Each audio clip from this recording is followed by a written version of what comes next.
another scripture that talks about our thoughts is 2 Corinthians 10:5. This is one of my favorite scriptures. 2 Corinthians 10:5. It says, cast down arguments and every high thing that exalts itself against the knowledge of God, and bring every thought into captivity in the obedience of Christ. This is something that, my Harmony, we were talking about this just the other day, and she was like, Dad, I'm a little frustrated. How do I get past that?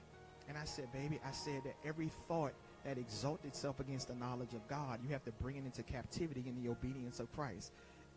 And I said, what does that mean? She kind of raised that eyebrow and said, I said, to give you an example, I said, let's do this. I said, this is the word, right? I said, this is the word. I said, this is your measuring rod. I said, our thoughts are not supposed to be roaming around in our mind freely.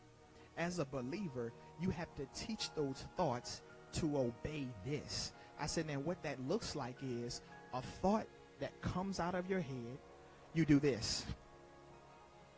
The word says capture your thoughts. I said, so you have to act like you're capturing something. That's what it says, bring it into captivity. You're capturing your thoughts.